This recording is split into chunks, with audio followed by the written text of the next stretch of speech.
अगर आप भी लेना चाहते हैं देश दुनिया की तमाम जानकारी तो आज ही सब्सक्राइब करें हमारे चैनल को। साथ ही नीचे दिए बेल आइकन को जरूर दबाएं ताकि हर अपडेट आप तक पहुंच सके। नमस्कार, भारत साक्षी न्यूज नेटवर्क पर आप सभी का स्वागत है। कश्मीर में आतंकवाद का खात्मा जारी है, आतंकवादियों का सफाया जारी है। श्रीनगर के बटमालू इलाके में हुई जबरदस्त मुठभेड़ में 3 आतंकवादी मारे गए और इस बीच गोलीबारी के दौरान एक महिला गोलीबारी की चपेट में आ गई, जिनकी दुखद मृत्यु हो गई है। बताया जा रहा है कि 2 जवान भी इस मुठभेड़ के दौरान घायल हुए हैं, जिन्हें अस्पताल में भर्ती कराया गया है, जिसमें से एक की हालत थोड़ी गंभीर है। वर्ष 2020 देखें तो सुरक्षा बलों के लिए बड़ा कामयाब वर्ष रहा है आतंकवाद के खिलाफ अभियान में। अगर हम देखें इस वर्ष अब तक 72 ऑपरेशन चले हैं, जिसमें 177 आतंकवादी मारे गए हैं और उनमें से 22 आतंकवादी विदेशी थे। जम्मू कश्मीर पुलिस के डीजीपी दिलबाग सिंह ने भी इस वर्ष को सुरक्षा बलों की एक बड़ी कामयाबी करार दिया और कहा कि जिस तरीके से चाहे सेना हो, सीआरपीएफ हो, जम्मू कश्मीर पुलिस हो, सब मिलकर अभियान चलाते हैं, वो एक बड़ा कारण है कि हम सफलता पे सफलता प्राप्त कर रहे हैं। क्या कहा है दिलबाग सिंह ने आज की इस मुठभेड़ के बारे में, ये आपको दिखाएंगे, लेकिन जरा पहले बात कर लें मुठभेड़ की। श्रीनगर के बटमालू इलाके में बुधवार देर रात सुरक्षा बलों के साथ मुठभेड़ में 3 आतंकवादी मारे गए और एक महिला की भी मौत हो गई। मुठभेड़ में सीआरपीएफ के 2 जवान घायल हो गए हैं। अधिकारियों ने बताया कि आतंकवादियों की मौजूदगी की जानकारी मिलने के बाद सुरक्षा बलों ने बटमालू के फिरदौसाबाद इलाके में देर रात करीब 2:30 बजे घेराबंदी कर तलाशी अभियान शुरू किया था। उन्होंने बताया कि आतंकवादियों ने सुरक्षा बलों पर गोलीबारी की, जिसके बाद तलाश अभियान मुठभेड़ में तब्दील हो गया।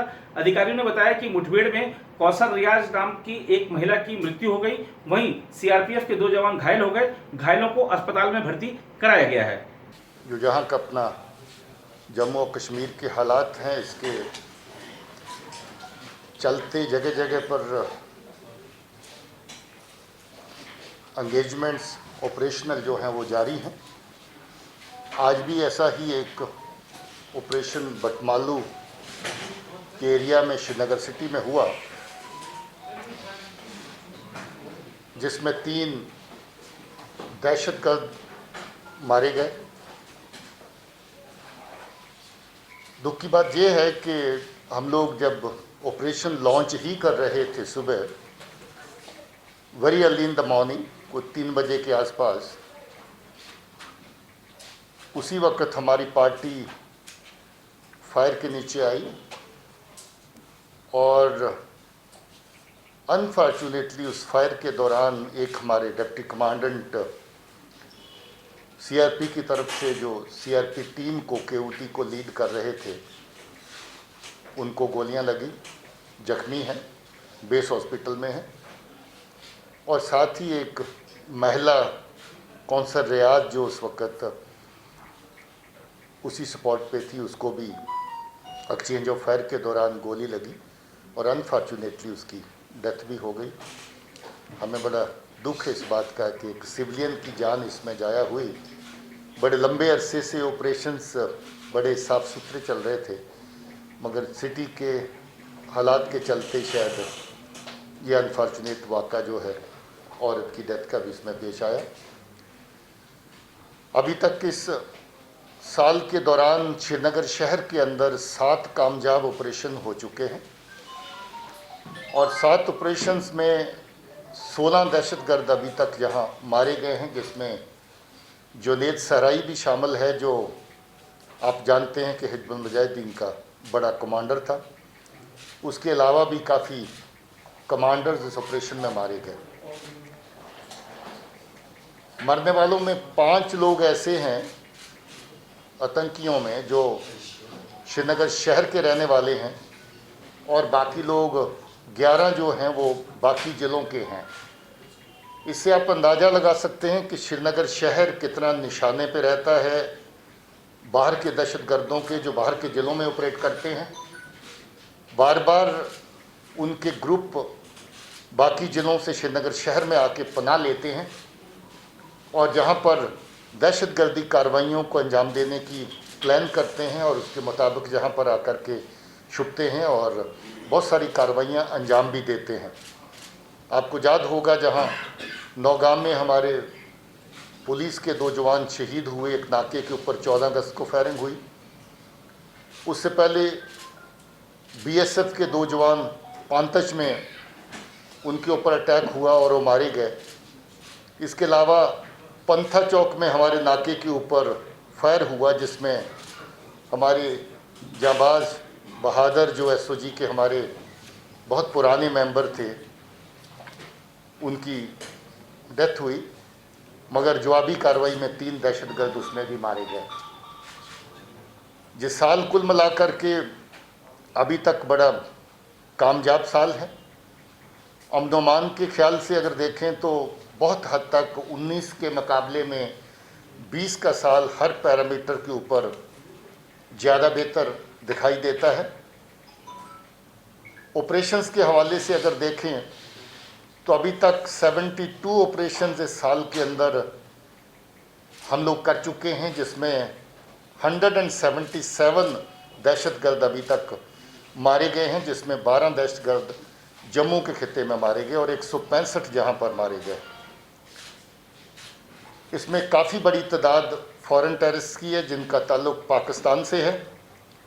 इनमें 22 टेररिस्ट जो हैं वो अभी तक जो मारे गए हैं वो पाकिस्तान से जुड़े हुए फॉरेन टेररिस्ट हैं। इससे ये भी साफ जाहिर होता है कि पाकिस्तान की इन्वॉल्वमेंट दहशतगर्दी कार्रवाइयों में डायरेक्ट कितनी ज़्यादा है।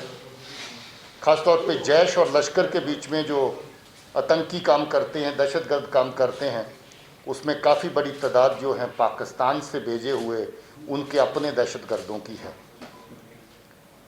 मैं ये समझता हूँ कि फोर्सेस जिस तरीके से अच्छा काम ग्राउंड के ऊपर कर रही हैं, आने वाले वक्त में ऑपरेशन के फ्रंट के ऊपर और पीस बिल्डिंग के फ्रंट के ऊपर भी हमें और कामयाबी मिलती रहेगी।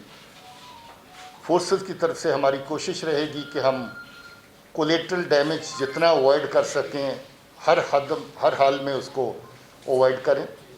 हमारी ये भी कोशिश रहेगी, जैसे आपने पहले देखा है कि हम लोग हर जगह कोशिश करते हैं कि अगर कोई दहशतगर्द इवन एक्सचेंज ऑफ फायर के दौरान भी सरेंडर करना चाहता, इस तरह की मिसालें हमारे सामने आई हैं, तो हम उसको मौका दें। बहुत सारे मौके ऐसे दिए भी गए। और हमारी ये भी कोशिश है कि अगर कोई नौजवान बच्चा गलत रास्ते पे चला गया है उसको वापस लाएं। इसकी एक नहीं बल्कि बहुत सारी मिसालें हमारे पास पहले से हैं। बहुत सारे बच्चे वापस लौटे हैं, ख़ासतौर में साउथ कश्मीर में। उनका जिक्र हम ज़्यादातर नहीं करते क्योंकि उनकी अपनी सुरक्षा, उनकी अपनी सेफ्टी का सवाल रहता है। मगर 20 के करीब ऐसी तादाद लोगों की है जो दहशतगर्दी ज्वाइन करने के बाद भी वापस लौट करके अपने परिवार के साथ फिर से मिले हैं।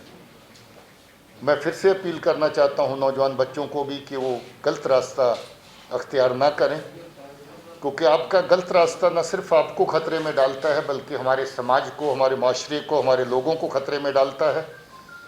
जहाँ जहाँ दहशतगर्द की गोली पहुँचती है, बंदूक पहुँचती है, जहाँ जहाँ दहशतगर्द का ग्रेनेड पहुँचता है, वहाँ जान माल का नुकसान किसी न किसी सूरत में ज़रूर होता है। हम लोग इसको तभी अवॉइड कर सकते हैं अगर हम अमन के रास्ते को अपनाएं और दहशतगर्दी के रास्ते को तर्क करें। मैं समझता हूं कि पाकिस्तान की तरफ से कोई भी कोशिश जाया नहीं की जा रही। जहां भी वो हमारे लोगों को वर्गला सकते हैं, हमारे नौजवान बच्चों को गलत रास्ते पे डाल सकते हैं, वो हर तरह की कोशिश करते हैं। नई नई तंजीमें खड़ी करने की कोशिश फिर से हो रही है। अल बदर को फिर से ज़िंदा करने की बात हो रही है। PAFF जैसी तंजीमें नई आ रही हैं। PRF के बाद ये नया एडिशन है और ये तमाम जितनी भी नई तंजीमें उठाने का चर्चा, इनको ज़िंदा करने का और नई तरह से पैदा करने का सिलसिला है, वो ज़्यादातर कराची में बैठ कर के पाकिस्तान के एजेंसी जो हैं उसको प्लान भी करती हैं और एग्जीक्यूट भी करती हैं। हम सख्त मजम्मत भी करते हैं इस तरह की कार्रवाइयों की और हम समझते हैं कि हमारे बच्चों का जो अपना हक है अपने आप को बिल्ड करने का, अपने कैरियर्स को बिल्ड करने का, अमन और शांति में रहने का, हमारे लोगों का जो हक है, उसके साथ बहुत बड़ी हद तक इंटरफेरेंस जो है पाकिस्तान और उसकी एजेंसीज़ की तरफ से होती है। मैं फिर से जो हमारी महिला जिसकी जो रात वाले ऑपरेशन के दौरान एक्सचेंज ऑफ फायर में डेथ हुई, उस पर खेद व्यक्त करता हूँ। अनफॉर्चुनेट लॉस है और मैं उनके परिवार के साथ भी हमदर्दी जाहिर करता हूँ और ये भी दुआ करता हूँ कि हमारे ऑफिसर जो सीआरपी की तरफ से जो ऑपरेशन के लीडिंग रोल में थे वो इस वक्त जख्मी हैं, क्रिटिकल हालत में हैं और उनकी तंदुरुस्ती के लिए भी दुआ करता हूँ। Any question?